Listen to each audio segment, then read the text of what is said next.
Hola, muy buenas tardes. Es la 1:10 pasadas, 1 hora menos en Canarias. Y comienza en este momento la rueda de prensa diaria, la comparecencia del director del Centro de Coordinación de Alertas y Emergencias Sanitarias del Ministerio de Sanidad, el doctor Fernando Simón. Sí les anunciamos también en este momento, en este punto, que el presidente del Gobierno comparecerá en torno a la 1:30 de la tarde, tan pronto como finalice esta rueda de prensa, y en un horario aproximado que ahora ciframos en torno a la 1:30, comparecerá el presidente del Gobierno ante la opinión pública y los medios de comunicación. Doctor Simón, pues muy buenas tardes. Muy buenas tardes a todos. Bueno, hoy tenemos datos buenos en esa tendencia descendente que siempre comentamos que va teniendo ondulaciones. Hoy estamos en una de las partes bajas. Son datos referentes al viernes, por lo tanto, aunque pueda parecer ese efecto fin de semana que hemos comentado en algunas ocasiones, todavía no lo es. Son 604 nuevos casos comunicados por las comunidades autónomas, lo que representa un incremento del 0,27%, probablemente el más bajo que hemos visto en muchos días. Es de destacar que hay 10 de las 19 comunidades y ciudades autónomas que han dado menos de 100 casos, que han notificado menos de 10 casos nuevos. Esto muestra, entre otras cosas, no la diferencia en la situación epidemiológica actual, que también en parte, sino también la situación vivida anteriormente y, por lo tanto, la situación de transmisión residual que va quedando. Pero lo cierto es que el número de casos nuevos a día de hoy es muy favorable.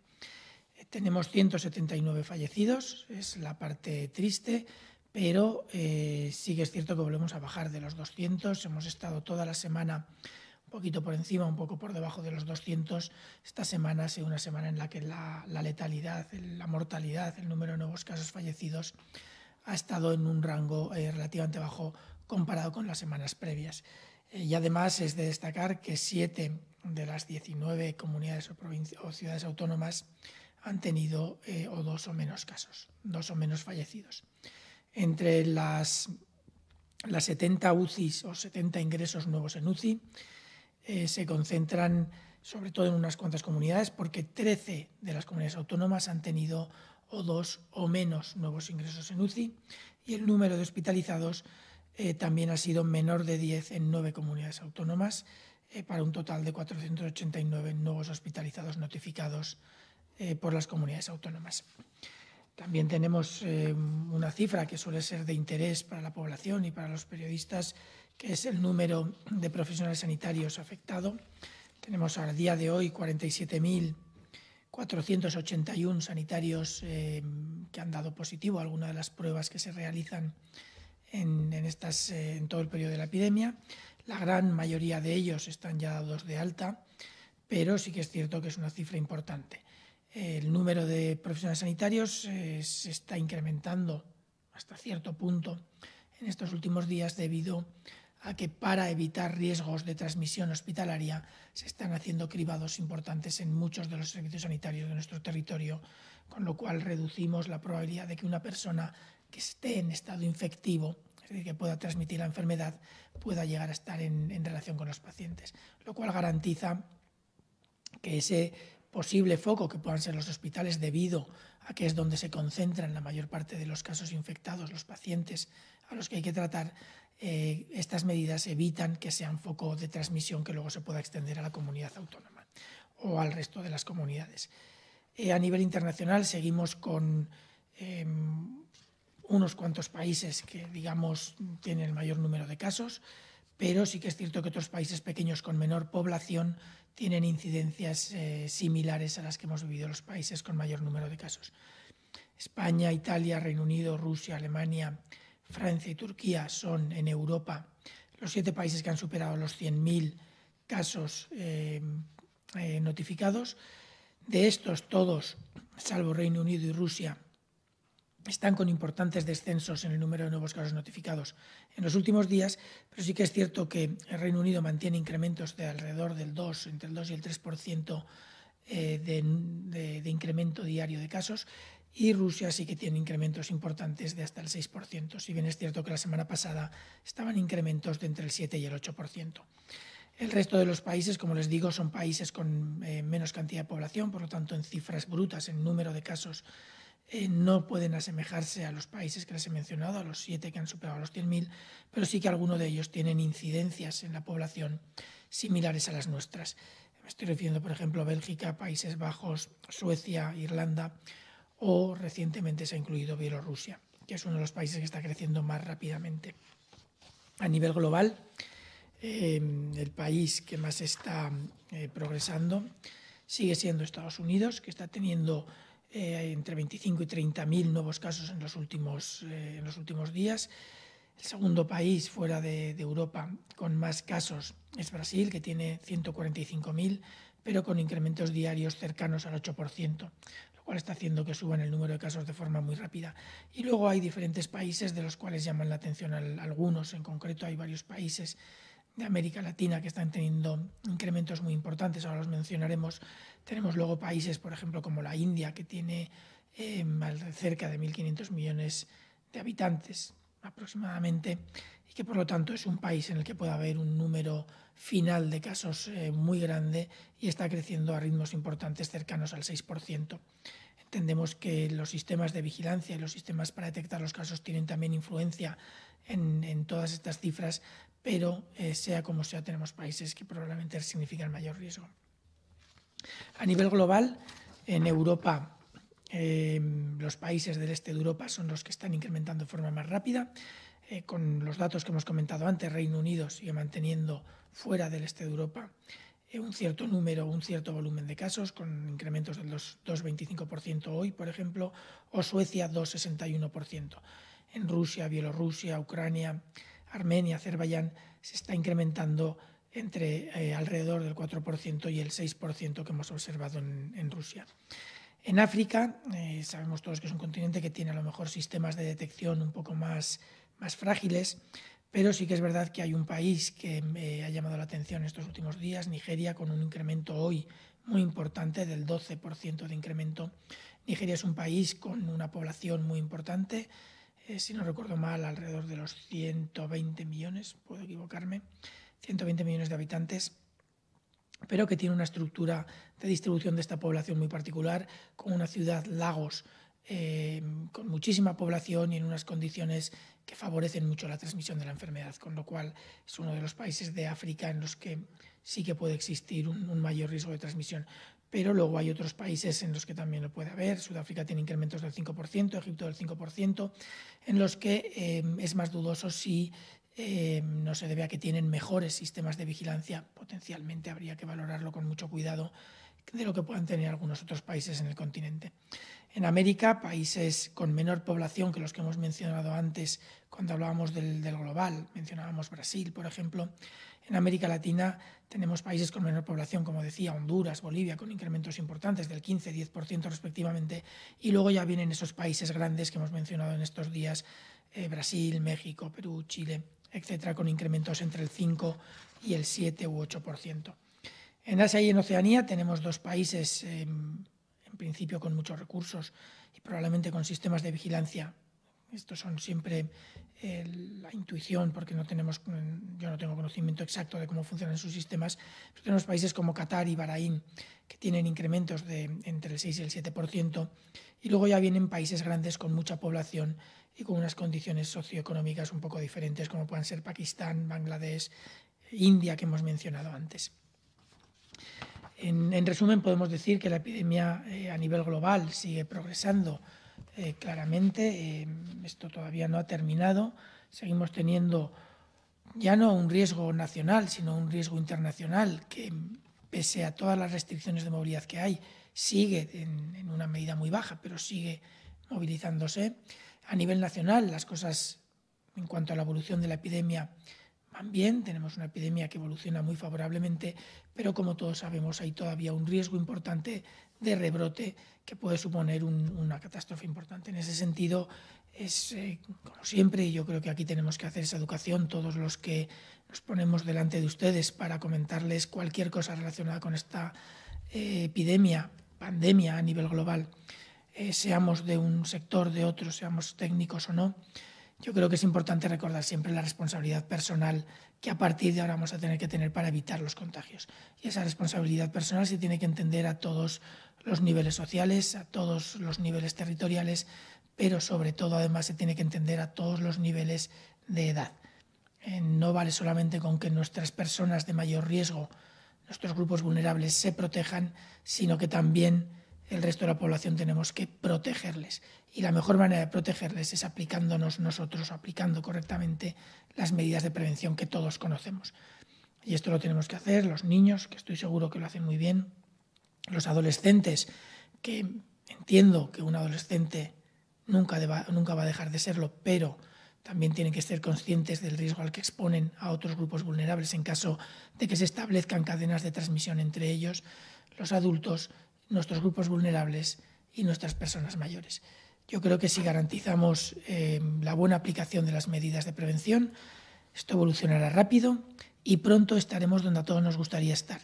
Si no las aplicamos, hay un alto riesgo de que tengamos que dar pasos atrás con las consecuencias que ello implicaría. Y yo creo que podemos pasar a las preguntas, secretario de Comunicación. Formulamos varias preguntas y reiteramos el anuncio de que a partir de la 1:30 comparecerá en rueda de prensa el presidente del Gobierno, Pedro Sánchez, desde Moncloa. Bueno, hay varias preguntas, doctor Simón, sobre el paso a la fase 1 y en la manera en la que han pasado o no algunas zonas.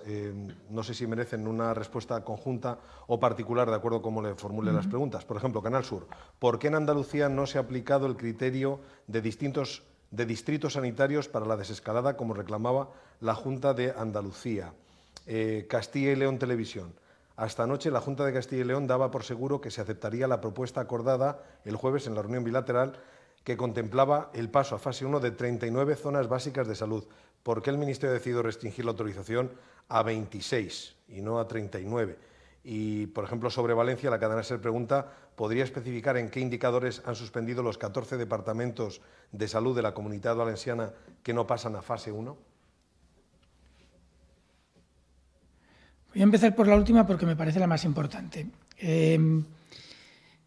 Yo entiendo perfectamente las necesidades de información y poquito a poco voy aprendiendo cómo funciona lo que se publica o lo que no se publica, pero me va a perdonar el periodista, creo que hace un flaco favor a España hablando de suspender o no suspender en este proceso. En este proceso vamos todos juntos. Si se suspende uno solo, suspendemos todos. Por lo tanto, yo creo que tenemos que tener mucho cuidado con algunas de las expresiones que utilizamos porque nadie ha suspendido. Todas las comunidades autónomas, todas las provincias, todos los servicios sanitarios han hecho, todos, y si tengo que repetirlo 1000 veces, lo repetiré 1000 veces, han hecho un trabajo excepcional. Todos los servicios de salud pública han hecho un trabajo excepcional. Todos. No me refiero a que haya alguno que se haya quedado atrás. Todos han hecho un trabajo excepcional. Cada uno ha tenido una epidemia diferente. Cada comunidad autónoma ha tenido una epidemia que ha tenido ritmos diferentes, volúmenes de casos diferentes. Y ha tenido que hacer más incidencia en un tipo de actividad que en otra, en un tipo de atención que en otra. Ha tenido que reforzar algunos aspectos de la salud a costa de que algunos otros, por la prisa y por la evolución rápida, tan rápida que ha tenido esta epidemia, que ha podido a lo mejor tener que modificar y mover recursos de unos lugares a otros. Pero todas las comunidades autónomas han hecho un trabajo excelente. Y me gustaría, por favor, que no plantearan esto como una carrera. Esto no es una cuestión de aprobar o suspender, esto es una cuestión de acabar con la epidemia. Y estamos todos en el mismo barco. En Valencia, en concreto, la epidemia ha tenido un impacto alto, pero se ha trabajado desde los servicios asistenciales, desde atención primaria y de salud pública, con una calidad excelente en toda la comunidad autónoma. Pero aquí se tienen que valorar la calidad asistencial, la calidad de atención primaria, la calidad de salud pública, y en esto voy a ser muy franco. La Comunidad Valenciana tiene uno de los sistemas de información, es decir, la información que se necesita para tomar las decisiones mejores de España. Tenemos unos sistemas de información muy buenos, tenemos una calidad asistencial muy buena, pero tenemos unos factores asociados a la transmisión de la epidemia que en algunos departamentos todavía no están en la situación que nos permita tomar la decisión de pasar a fase 1. No falta mucho, falta muy poco. Esto no es una cuestión de si es hoy o es mañana, es una cuestión de hacerlo bien, de hacerlo cuando se tiene que hacer.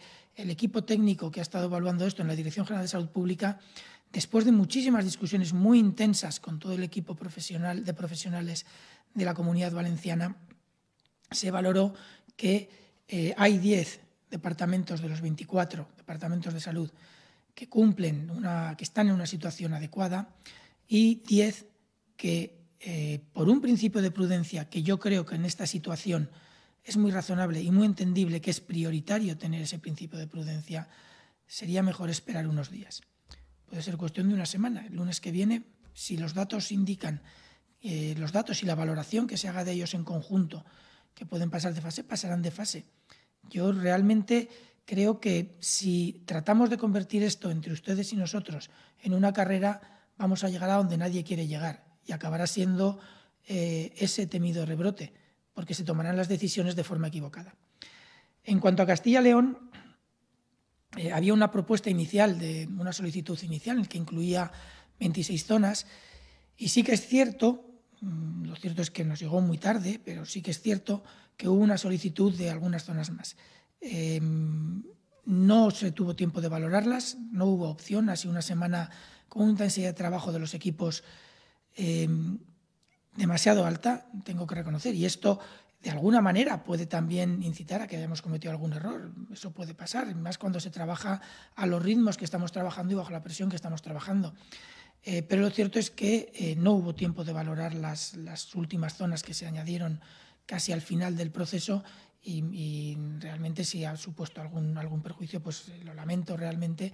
Yo entiendo que en la evaluación que se haga esta semana, si reúnen las condiciones, pasarán, o tal vez en algún momento se puede plantear incluso pasar provincias completas, que es lo que en principio supone la unidad básica territorial que pretenderíamos pasar de fase. Todo esto lo vamos a valorar esta semana y yo entiendo que esto se producirá inmediatamente. En cuanto a Andalucía, Andalucía hizo una propuesta mixta que era un poco diferente a lo que habían hecho el resto de las comunidades autónomas, porque todos habían hecho una propuesta concreta con unidades territoriales concretas. Andalucía propuso pasar de fase a 6 provincias completas que cumplían perfectamente con los criterios y se les pasó de fase. Y luego en 2 provincias hizo una propuesta en la que únicamente algunos territorios concretos de esas provincias debían de pasar. Los territorios están a priori en una buena situación, es verdad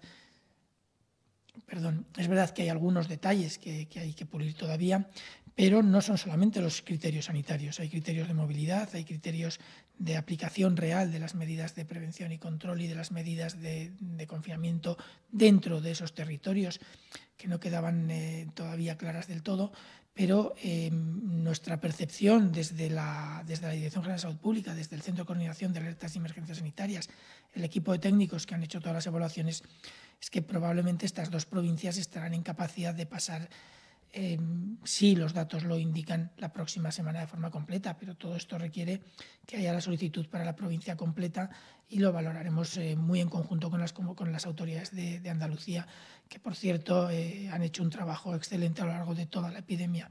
Todos hemos podido ver cómo han evolucionado las epidemias en las diferentes comunidades. Hay factores asociados a las características geográficas y a la distribución sociodemográfica de las poblaciones que pueden ayudar a que las epidemias se controlen mejor. Pero además de eso, hay un trabajo de fondo muy importante de todos los servicios.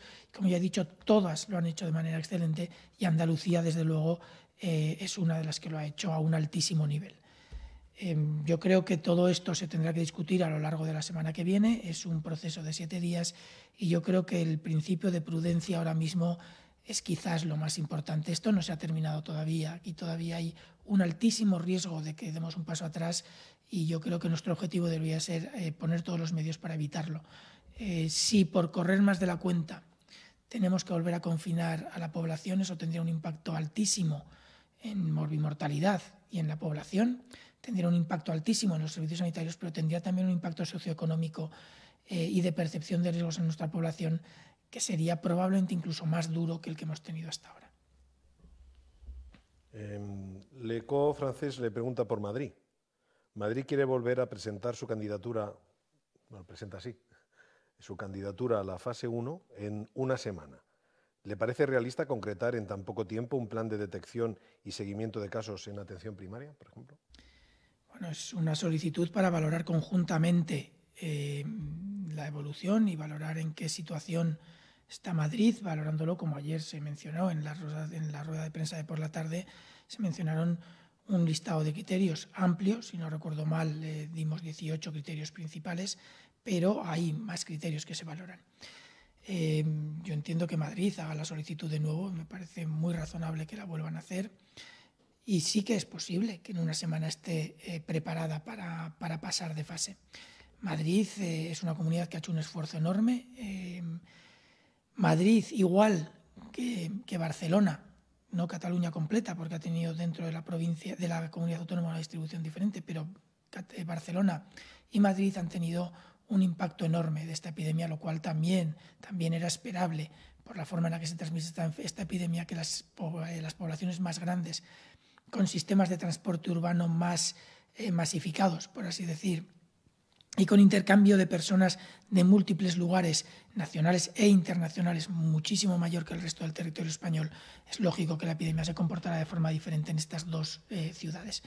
En Madrid, en concreto, han tenido una sobrecarga asistencial enorme, no comparable a la de ningún otro lugar salvo Barcelona, como acabo de comentar, y por supuesto que han hecho un trabajo de contención y han hecho una readaptación de sus capacidades asistenciales que les pone en un punto de partida muy bueno para poder progresar a las siguientes fases. Pero sí que es cierto que esta presión que han tenido desde el punto de vista asistencial no les ha permitido tampoco desarrollar algunos de los otros aspectos que están ahora mismo desarrollando muy bien y a un ritmo muy adecuado. Con lo cual yo creo que en Madrid habrá que valorar los datos, tendremos que ver qué es lo que sucede, pero en principio yo no veo por qué no podría hacerlo si ha cumplido con o si consigue los criterios que garantizan que el riesgo se ha bajado lo suficiente como para que no vuelva a haber ese rebrote del que hablamos. La Federación Médica le pregunta, doctor Simón, para avanzar de fase va a ser necesario que las comunidades cumplan con unas ratios específicas de profesionales por número de pacientes. De ser así, ¿cómo debe ser el refuerzo de profesionales en la atención primaria para hacer frente a la nueva fase 1? Los criterios que se plantean están más bien basados en objetivos. Para cumplir los objetivos es necesario, obviamente, recursos. Y esos recursos es lo que cada comunidad autónoma tiene que trabajar y estructurar de la manera que considere. Si nosotros tenemos una comunidad autónoma que tiene que hacer un seguimiento de contactos de los casos confirmados, necesitará personas que hagan ese seguimiento con las características adecuadas, con la formación adecuada.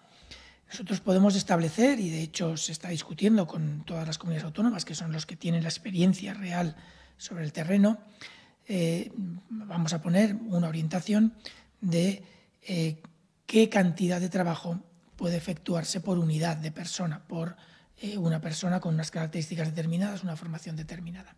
Eso sí que lo podemos hacer. Ahora, la cantidad de trabajo que se puede hacer depende de más factores. Depende de apoyos informáticos, depende de otros grupos de profesionales que hagan su trabajo de forma diferente en unos lugares y en otros, y eso depende mucho de cómo esté organizada la asistencia sanitaria y la salud pública en cada una de las comunidades autónomas. Por lo tanto, desde el Ministerio no se van a dar cifras exactas de profesionales que deberían de trabajar, porque puede haber variabilidad, pero sí que es cierto que tenemos unas estimaciones de la carga de trabajo que suponen los indicadores o los objetivos que se pretenden conseguir durante estas fases.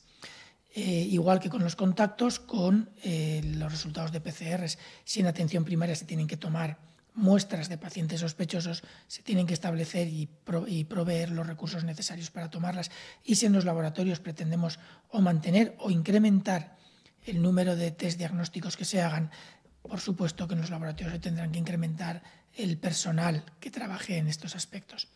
Es difícil plantearnos ahora mismo una cifra exacta. Si en algún momento, después de llegar a las discusiones, tras las discusiones con las comunidades autónomas, a un entendimiento de que la forma de trabajar es suficientemente común y tienen los recursos paralelos que apoyan de una forma más o menos similar, quizás se pueda establecer unos criterios homogéneos. Mientras tanto, es demasiado complicado como para proponerlo. Muy bien, doctor Simón, casi la 1:20. Dejamos aquí esta comparecencia y les decimos que ya se está preparando la inmediata comparecencia del presidente del Gobierno, Pedro Sánchez, que hemos de colocar en el tiempo en torno a la 1:30. Ajustaremos, afinaremos la hora, pero para que ya tanto las cadenas que estén interesadas en su retransmisión, como los propios periodistas, pues vayan preparándose. En un instante concretaremos la hora. Doctor Simón, gracias y buenas tardes. Gracias a ustedes.